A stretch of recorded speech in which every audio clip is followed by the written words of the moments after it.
২৮ ফেব্রুয়ারি যুক্তরাষ্ট্র ও ইসরায়েলের যৌথ হামলায় ইরানের সর্বোচ্চ নেতা আয়াতুল্লাহ আলী খামেনি নিহত হয়েছেন। এরপর তার উত্তরসূরি খুঁজতে হবে ইরানের শাসন ব্যবস্থাকে। প্রায় 4 দশক ধরে কঠোর হাতে দেশ শাসন করা এই প্রবীণ নেতা আনুষ্ঠানিকভাবে কোনো উত্তরসূরির নাম ঘোষণা করে যাননি। ফলে নতুন সর্বোচ্চ নেতা নির্বাচনের দায়িত্ব পড়বে ৮৮ জন জ্যেষ্ঠ আলেমের সমন্বয়ে গঠিত নির্বাচিত সংস্থা অ্যাসেম্বলি অব এক্সপার্টের উপর।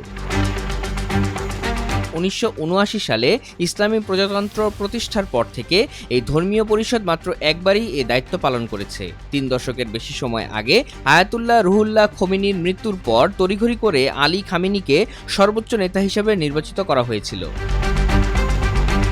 তবে বর্তমান যুদ্ধ পরিস্থিতিতে এই পরিষদ কি আদৌ বৈঠকে বসার ঝুঁকি নেবে তা স্পষ্ট নয়, কারণ যুক্তরাষ্ট্রের প্রেসিডেন্ট ডোনাল্ড ট্রাম্প ঘোষণা করেছেন ইরান সরকারকে লক্ষ্য করে যুক্তরাষ্ট্র ও ইসরায়েলের যৌথ হামলা আগামী দিনগুলোতেও অব্যাহত থাকবে।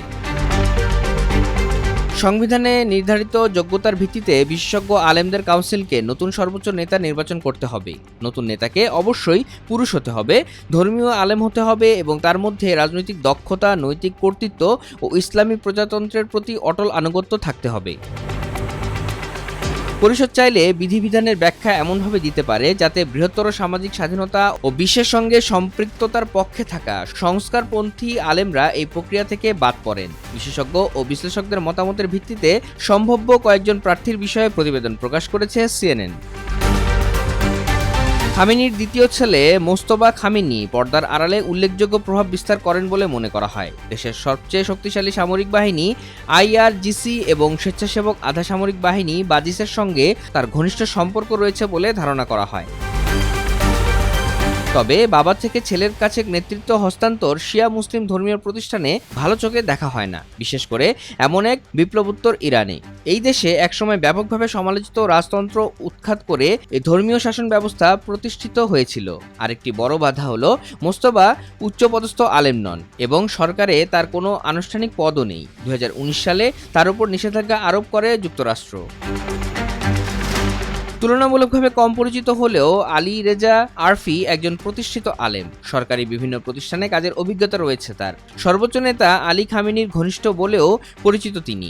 বর্তমানে আরাফি অ্যাসেম্বলি অফ এক্সপার্টসের ডেপুটি চেয়ারম্যান হিসেবে দায়িত্ব পালন করছেন। এর আগে প্রভাবশালী গার্ডিয়ান কাউন্সিলের সদস্য ছিলেন তিনি।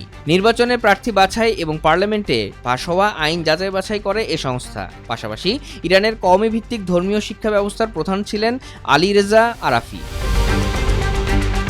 পরবর্তী সর্বোচ্চ ধর্মীয় নেতার আলোচনায় নাম আছে অ্যাসেম্বলি অব এক্সপার্টসের সদস্য ও কট্টরপন্থী আলেম মোহাম্মদ মেহেদি মীর বাঘেরি। ধর্মীয় প্রতিষ্ঠানের সবচেয়ে রক্ষণশীল ধারার প্রতিনিধিত্ব করার জন্য বলে পরিচিত তিনি।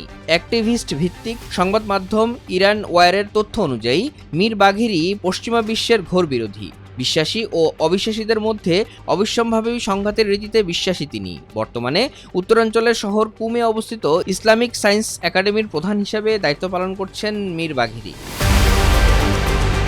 আলোচনায় আরও আছেন ইসলামী প্রজাতন্ত্রের প্রতিষ্ঠাতা আয়াতুল্লাহ রুহুল্লাহ খোমেনির নাতি হাসান খোমেনি। খোমেনির সমাধিস্থানের রক্ষণাবেক্ষণের দায়িত্ব পালন করেন তিনি, তবে কোনো সরকারি পদে নিযুক্ত নন। দেশের নিরাপত্তা কাঠামো বা শাসন ব্যবস্থার সঙ্গে তার প্রভাব সীমিত বলে মনে করা হয়। অনেক সহকর্মীর তুলনায় কম কট্টরপন্থী হিসেবে পরিচিত হাসান খোমেনি। ২০১৬ সালে অ্যাসেম্বলি অব এক্সপার্টসের প্রার্থী হওয়ার অনুমতি দেওয়া হয়নি তাকে।